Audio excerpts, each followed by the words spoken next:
Hello, my name is Gus, and I am the campaign manager at the ACLU of Connecticut Smart Justice Campaign, and this is how to give effective public testimony.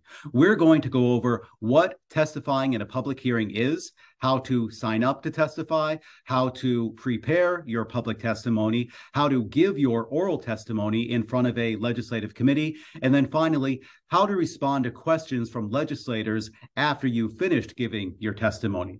So let's get to it.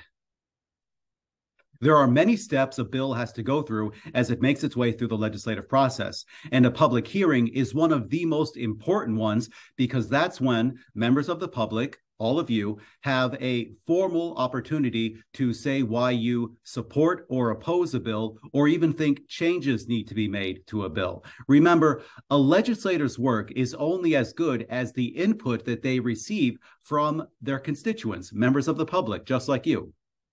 You can find information about bills and committee meetings on the Connecticut General Assembly's website, which is cga.ct.gov. To sign up to testify in a public hearing, go to the CGA Daily Records section and click on Bulletin. Then click on Public Hearings and scroll to the committee you want to testify in. Make sure you have the correct date and click on the online testimony registration form link. This brings you to the event page for the public hearing. After you've entered your information, make sure you choose whether you'll be testifying remotely or in person. You can testify in person at the Legislative Office Building in Hartford, or you can testify virtually by Zoom from wherever you are. Next, Anderson is going to go over what preparing your testimony looks like. Hi, my name is Anderson Curtis, and I am the Senior Policy Organizer here at the American Civil Liberties Union of Connecticut. And I'm here to talk to you today about public testimony. When it comes to giving public testimony, it's important to know that you have 3 minutes to testify. So you should be prepared your testimony knowing that you will be interrupted at that 3-minute mark and be asked to wrap up. That's usually between 500 and 600 words, depending on how fast you talk. You always begin your testimony by addressing the co-chairs of the committee, the 2 ranking members of the committee. For example, in judiciary, that would be Senator Winfield and Rep. Staffstrom. Ranking members would be Senator Kissel and Rep. Fishbein. Then you introduce yourself, the organization you are with, the title of the bill that you are supporting or opposing.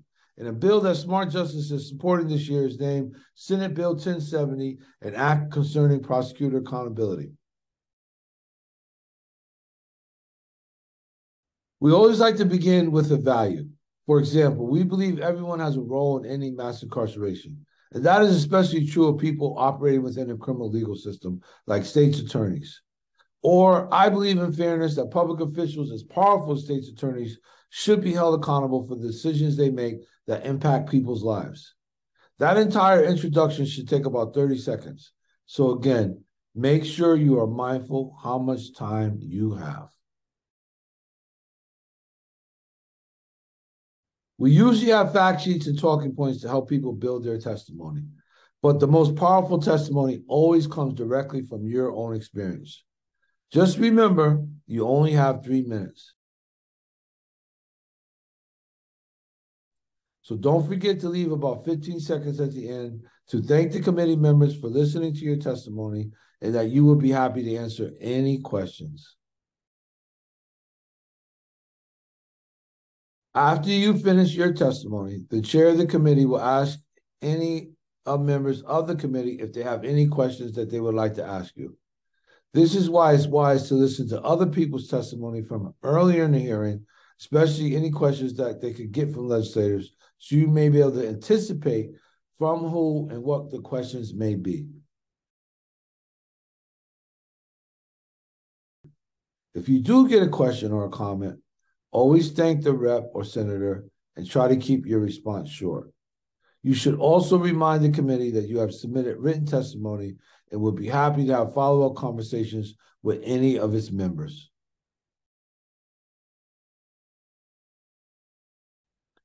If you are asked a question that you don't know the answer to, it's fine to say, "Thank you, Senator. I don't have that information right now, and I can certainly try and find it and follow up with you." Don't try to guess or pretend to know the answer. Another way to respond is to say, thank you, Representative.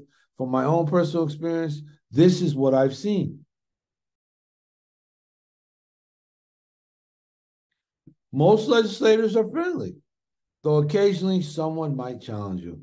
You should avoid getting into any kind of argument with any representative or senator. That can be a trap to try and dismiss the powerful testimony you've just given. Stay patient. Stay calm.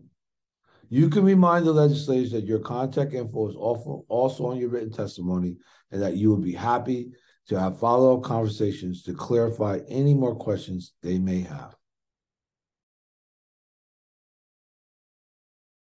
And again, I just want to remind everyone to take their time, speak slowly, breathe. If you feel yourself getting stuck or you have a question that stumps you, please just go back to your values. Always remember your values and why you decide to come testify and why this is important to you, and you will be fine. You have 3 minutes. Speak your truth to power. Thank you very much for your time. So that's how to give effective public testimony. If you have any further questions about testifying, you can reach out to us or go to the ACLU of Connecticut's website, ACLU-CT.org, to find templates for giving testimony. And we look forward to seeing you in the Legislative Office Building.